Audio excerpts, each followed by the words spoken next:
Welcome to the podcast, formerly known as Another Podcast. I am Coleman. This is my friend Luke here. Hello. We are in a different space than normal, not our studio or Luke's laundry room. No. We are sitting at a piano Yeah. in a big, open, echoey room. Yeah. So yeah. So you're welcome. Yep. I mean, we can prove that we're at a piano. There you go. How dare you? I just had to prove that we were at a piano. You know what? These people should trust us by now. We've never steered them wrong. I don't. That is you true. have nothing to prove to anyone. That is true. To anyone. Just like Count Dooku. Sure.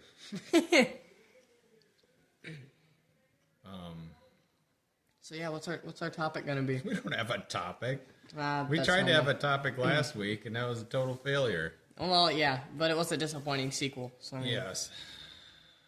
And nothing helps a disappointing sequel more than not having a topic. So yeah. Which that's a contrary statement to exactly everything that, never mind, whatever. So speaking of Count Dooku, I think I have to ask you, how do you think Count Dooku got his curvy handle? And no, don't just be like he made it that way, because we all know he didn't just make it that way. Well, there's always, sort of the Matrix answer. There's that part in the Matrix where somebody looks at the spoon and it actually, turns the spoon. Maybe he just looked at it hard enough and there you go. See, what I've always come to the conclusion as is he beat a Wookiee at hollow chess. Okay.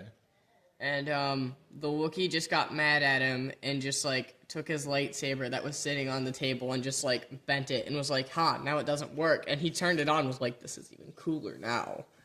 Yes. So, yeah. Wookiees, when they're not pulling people's arms out, are usually, bending metal things. Yeah. Yeah. That's what you do. I don't know. Do you think Wookiees lift weights for fun? They don't need to. That's true. I think they're just born with the natural strength to just grab your head and explode it. So I mean, if Wookiees worked out, they wouldn't be lanky like they are. And if That's they worked true. out, the results would be so strong that it would be very bad. they'd be too strong for themselves. They'd be too strong for their own good. They'd go to their furry heads and, they got to keep it humble.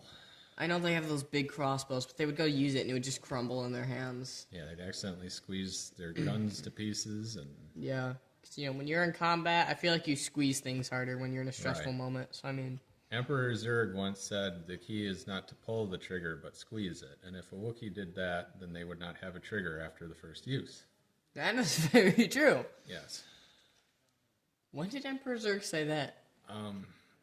Well, okay, so, there's Toy Story 2.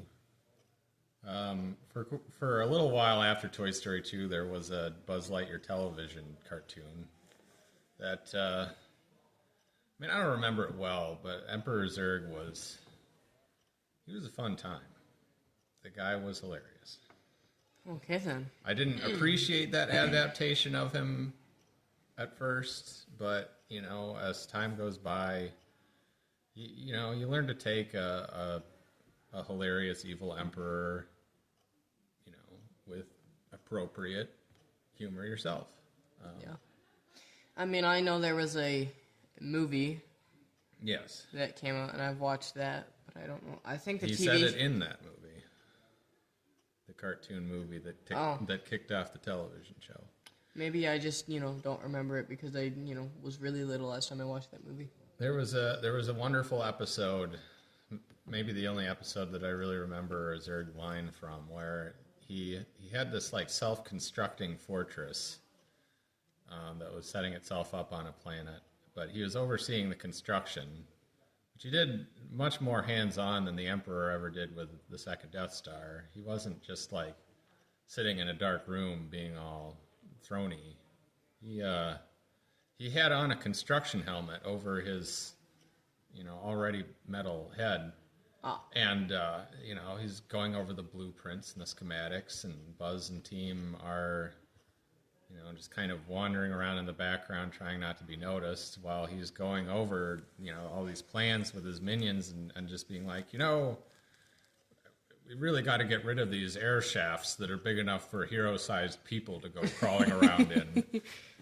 And maybe that's what they should have done for the Death Star. Right. We really got to get rid of this perfectly one-man fighter ship, about approximately the size of an X-Wing or 3 TIE fighters, to fit in there and blow up our big battleship.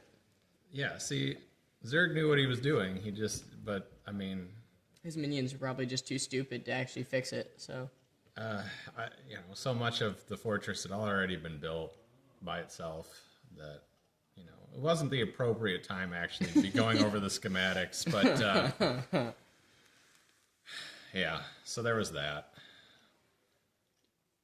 That's a big line right there. I feel like that, yeah, you could, yeah. Yes. Yeah. Hero-sized people. I appreciated that a lot. And considering that, heroes can come in all different sizes, but Yeah. Yeah. So you're just assuming that that's one size, or about the size of a hero. So Yeah, you've got the pint-sized ones like R2-D2 and Yoda and,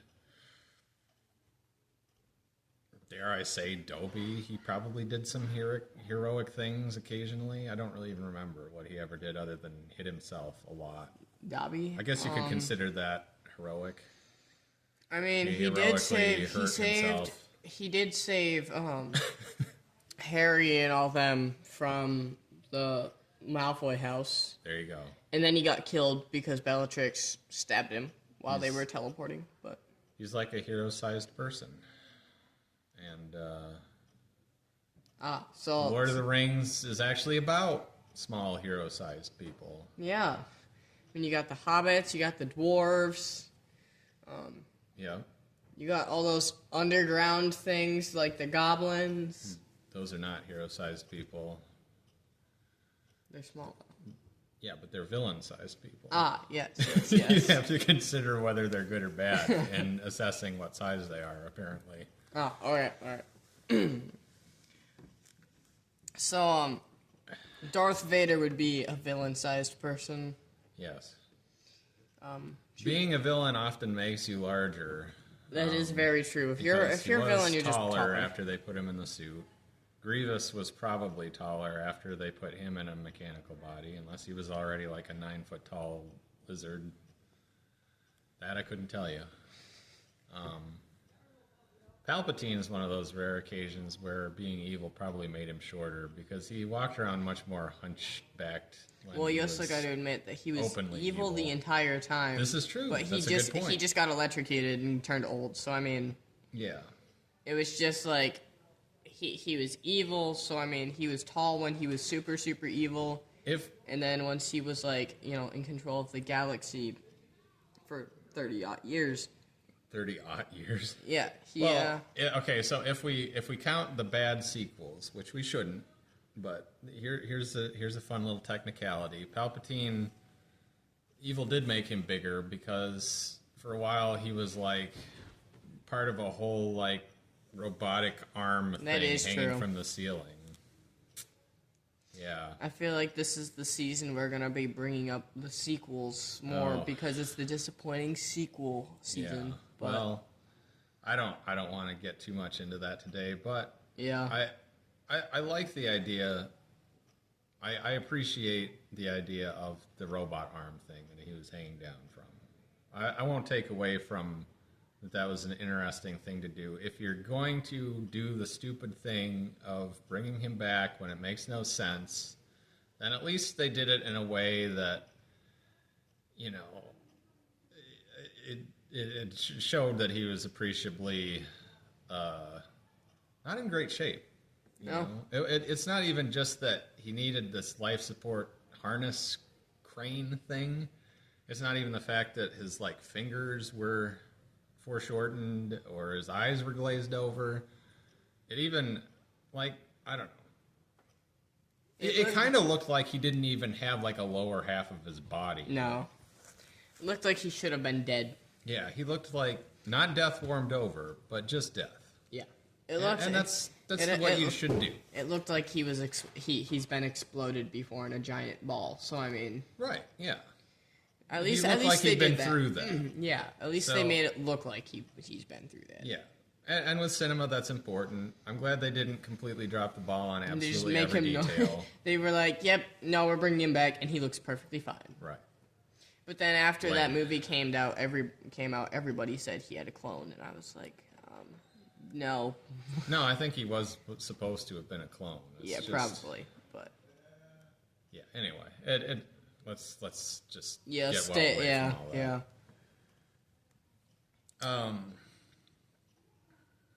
So, anything else? what about that airline food? Yeah. Not sure I ever ate any. I've been on an airplane a couple times. I'm already bored to tears just telling you that. There's a subject that I could talk about.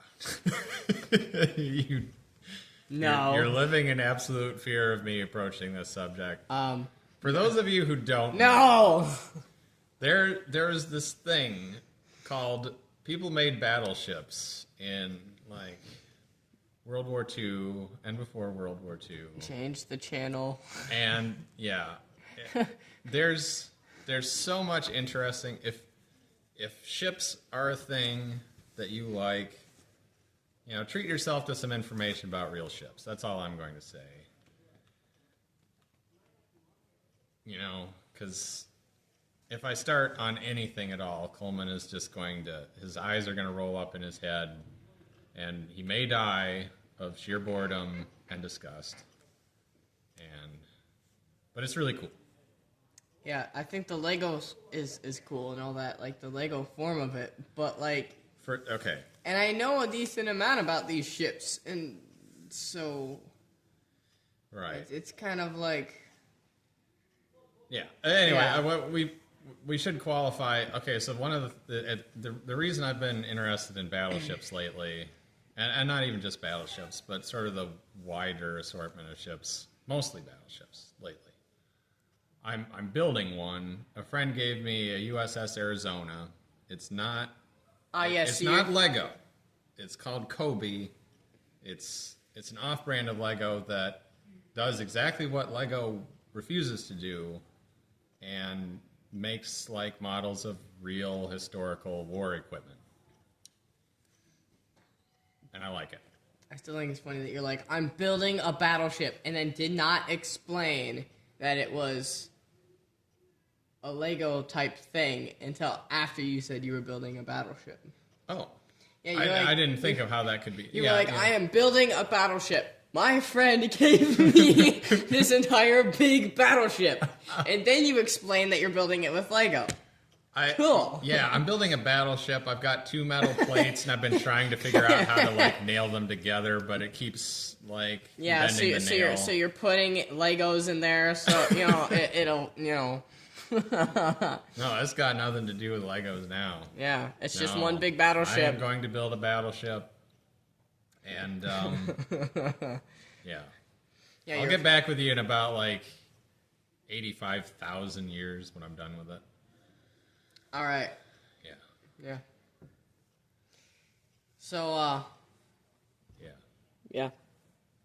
What are we at? We're at 14 minutes. See, we've tried something different today. Besides just a different location, we've got the microphone, which is just the phone, like at head level. So I have no idea how long we've been talking because I can't just look down at the screen today. Well, now they know we're not as professional than they thought we were. I think they know.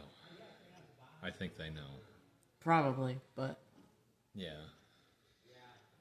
If you think about it, it's still very expensive sound recording equipment. It's just It is It also happens to be the cheaper side of it. right. I would much rather have better sound equipment, but I don't want to spend a few $100 on a microphone or two. On a nice microphone or two, anyway. Yeah. To just, maybe if we actually go big someday, then we'll be able to spend that money. Yeah. But we have to go big enough that you would be the one spending that money. Yeah. Because it's all you, buddy. I'm just here to talk. Even though you have all the money. Right. Nice. That money has to be... That has to be for your battleship. Right. I have the Arizona, there's a Nissan, there's Bismarck, Tirpitz, You gotta buy that big engine Missouri. to put in there. Oh, I'm sorry, yes. We're talking about the battleship I'm quote-unquote building for real. Yeah. Yeah, that's going to require some real money, like $5 at least. Man, what else is there to talk about? All I got is boats on the brain, just boats. I don't really have anything, but I also don't have an impossible trivia or versus because I completely forgot about that. Well, okay, so I'm going to push it a little bit into battleships, just to relate it back to Star Wars. Now, a lot of people will have heard of the German ship Bismarck. It was very scary, allegedly. Supposedly. Here you have what's sort of termed a super battleship. And I've been thinking all these years that it's like, oh, this is probably twice as long as regular battleships. It's got way bigger guns. It's like the Super Star Destroyer of battleships. Exactly, the Super Star Destroyer. Now, in reality, it wasn't. Like, there were smaller ships equipping larger guns. That's very funny. And okay, so, like, I go through and I've been conditioned to believe that Germany was just building these things that nobody else would ever dream of building except for the Japanese because they had Yamato, which actually was a legitimate nightmare. I feel like the Japanese, no matter what century it was, like going up to World War II, just had like the scariest everything. Well, what's interesting about the Japanese building a super battleship is I've learned this apart from my studies of recently about like battleships and things. They're on kind of a small island. It's not resource rich in terms of metal, and one of the main things that sort of got them into World War II was wanting those industrial resources enough that they were basically just like, well, we'll invade China. They've got lots of land. We'll take all their natural resources. So building the biggest battleship ever in terms of tonnage, it wasn't the longest, but it was the heaviest. Make a fleet of them. Well, no. You should make a fleet of them. Okay, yeah, but I'm just saying, like, having made the biggest of the battleships was a pretty big achievement for them in the sense that, like, they didn't natively have the kind of resources to just funnel into something like that.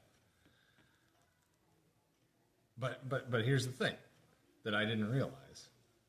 This is what I was really getting around to. We, US of A, were building battleships on the exact same scale as Bismarck. Actually, a little bit longer even than Yamato.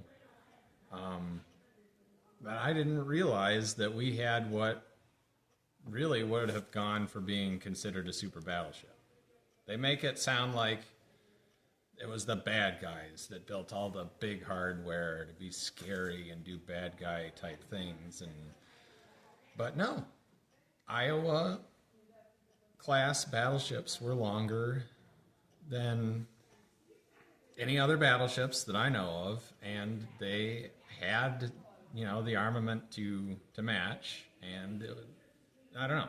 So this is like, to me, this is like the Star Wars equivalent of finding out that the Rebels had a ship that was actually a little bit bigger and a little bit scarier than a Super Star Destroyer. It just doesn't make any sense. It's like, this defies all the rules of what good guys and bad guys do. Yeah. The bad guys always have a bigger budget. Yeah. And more workers. Yep. Most of the time, they have, like, a big empire type thing. Yeah. And they can just, like, snap their fingers, and it's just like they have a Super Star Destroyer built in a day. Yeah. So, I mean, you know.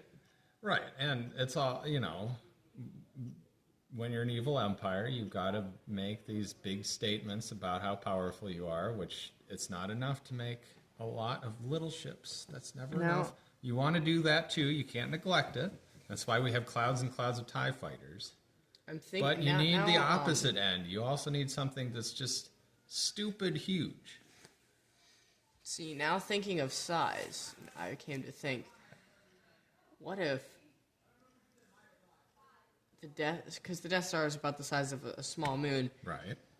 I feel bad for the stormtroopers that are, like, on patrol over on this side of the Death Star, and then it's lunch break, and the lunch is all the way on the other side, and, like, the cafeteria is all the way on the other side, so it takes, like, well over 24 hours just to get over to your cafeteria. Walking to the lunchroom for days, guys. Finally, you get there, and then you're like, yo, where have you been for, like, the last 3-4 days? And we're like, oh, I was on my lunch break. You missed 3 patrols. You're fired. Oh, you know what else you just made me think of inadvertently? See, this is when we're at our best, Coleman, when we have no idea what we're going to talk about. Imagine, if you will, like, if the Death Star had been in commission for any great length of time, like, the Empire had, you know, presence on all kinds of different planets. I mean, this is even shown in Rogue One. Like, the Death Star came into orbit over Jeddah before it blew up the capital city, right? Yeah. But up until that point, there were stormtroopers right out there in the city. Now, just imagine being like a stormtrooper on patrol on a planet that the Death Star happened to be orbiting at the time. And just sweating bullets. I mean, like, if I was working for the Empire, if I knew anything about their habits, I would not feel very secure and like, well, I mean, we're here, so they won't just blow the planet up, right? Right? And the guys next to you are like, just silent, because they know too. Or it's like, or you're on a planet that the Death Star's orbiting, and you know that you're on patrol, and you're like, it's like a really, really cold planet or a really, really hot desert planet, and you're like sweating bullets over there, and you're like,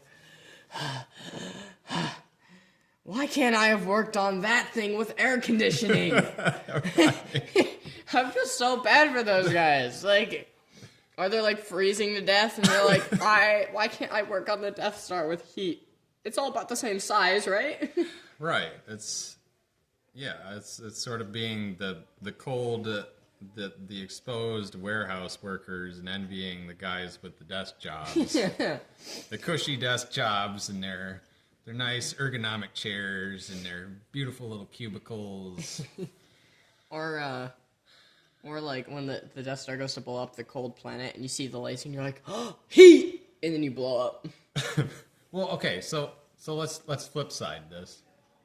Oh, I get what you're saying. Yeah. Yeah. Like, no, I was already on to the next thing, but that would be some heat. That'd be more heat than you want. That's true. Well, what if? Okay, so now I got to investigate that, but I'm gonna have to remember to go back to the other thing. Like, Rogue One established this idea that the Death Star could just tone it down, you know. So, like, instead of using the laser to blow up the whole planet, instead of using it to blow up just a city, maybe, you know, you just give it enough heat, just so they just, can warm them up. Raise the temperature of the planet a little bit. The Empire would just be like, you know what? We don't dislike the people on the planet. We don't dislike anything on the planet, but we just like how cold it is. So you know what? Beep, poof. Oh. Whoops, the laser was too strong. Oh, I forgot to, turn the knob down. Whoopsie. There's no planet there no more. But okay, so So I'm thinking sequels again, right? Yeah. Beautiful, wonderful sequels. Imagine being like a first order base worker and thinking to yourself, you know, I'm working on essentially another Death Star. I'm working on like the thing that's guaranteed to be blown up at some point by the good guys. This is not where I want to work. It combines all the worst elements of working on a Death Star, the surety of death, with all the worst elements of working on a planet, because it's also really dang cold here.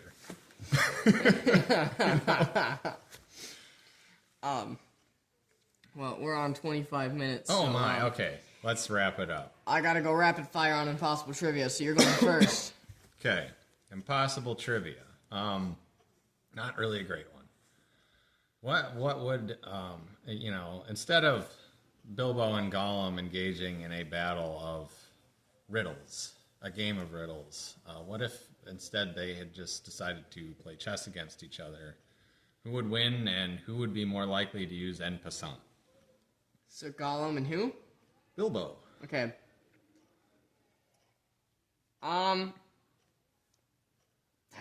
I feel like Gollum comes to me as like a really big nerd for some reason.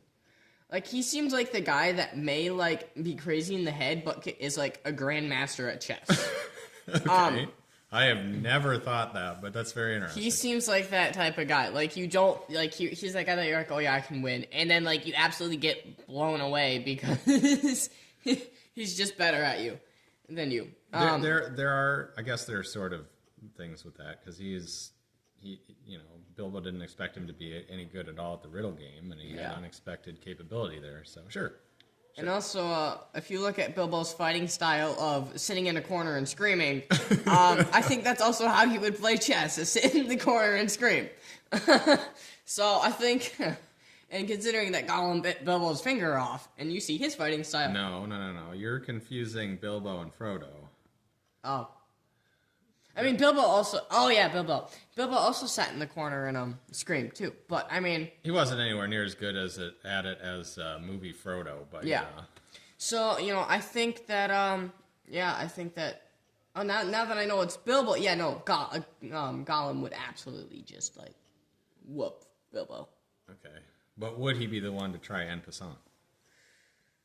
I feel like Bilbo would know that's a chess move and would do it. And then Gollum would be like, oh my word, I didn't even know he knew that was a thing. And would just like, then have to rethink his entire life because he was underestimating Bilbo.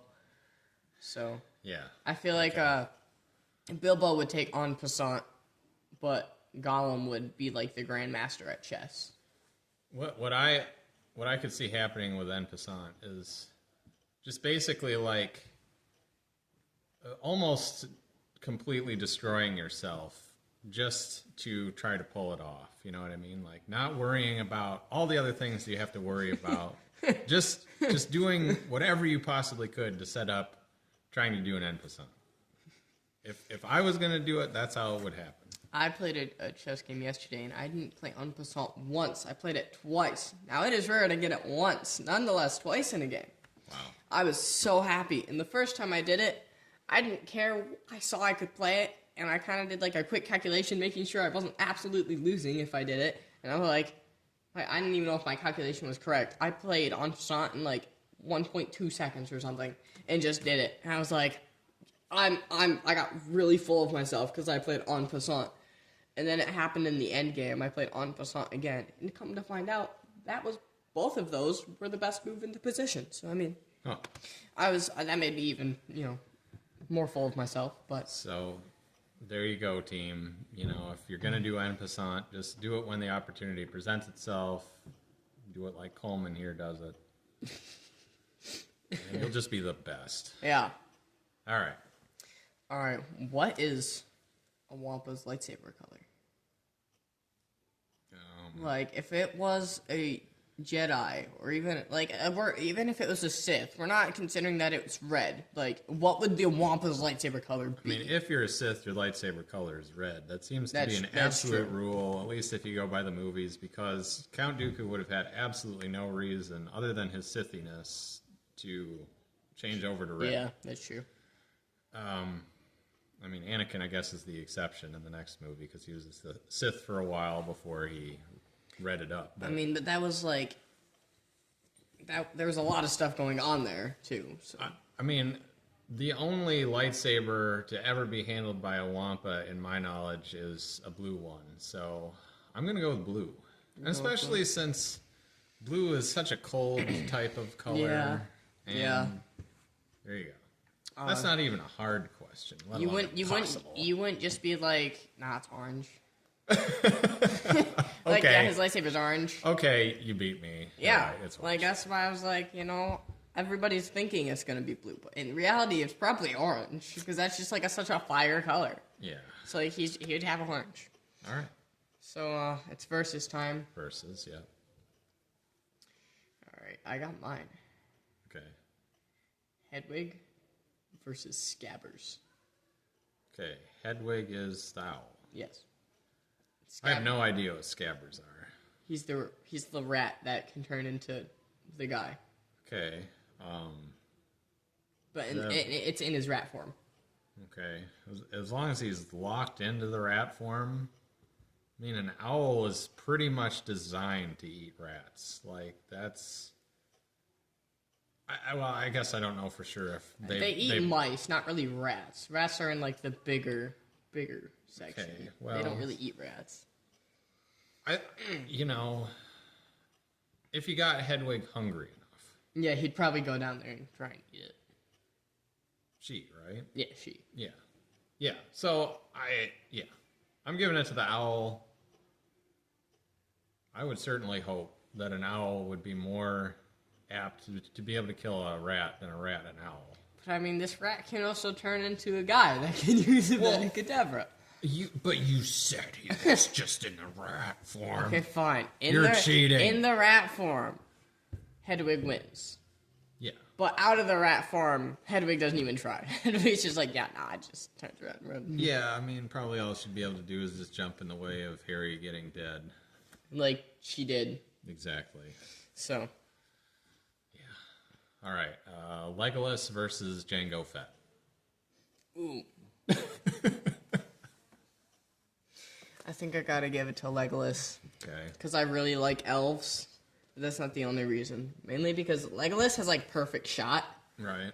And Django doesn't have perfect shot. He might. He shoots pretty Well- accurately, but like you don't No, he did miss Obi-Wan. He just Yeah. straight up missed him. like Legolas almost every time just like does this and just dead. Yeah. Or hits where he wants. And then, like, Legolas has that behind the head dot blocks thing, Right. so... And Jango Fett doesn't have anything like that. He just has the punchy block with his arms. Yeah. So, yeah, I think I gotta give it to Legolas. They're But also... both lighter than air. But also, I guess, Jango Fett has armor, and if Legolas was even gonna try and kill Jango Fett, he'd have to use his knife or sword or whatever he has and try and... He might be able to just shoot him in the neck. That is true. If Legolas has perfect aim, he could just... wham, Some neck. orcs got nailed in the neck at Helm's Deep. Yeah. More than one of which were probably by him. So yeah, I guess the armor doesn't make a big difference. Flamethrower might make a difference. Yeah, the flamethrower. Well, what if he goes to use the flamethrower? Jango Fett goes to use the flamethrower, and Legolas uses that to his advantage and shoots through the fire, making a flaming arrow. Oh, perfect. Yes. Yeah. And the thing is, if Legolas got burnt by a flamethrower, he'd be following in his dad's footsteps. Yeah. Because, and this is a movie-only detail, but it's a movie-only detail that I liked a lot. We met Thranduil in the Hobbit, and he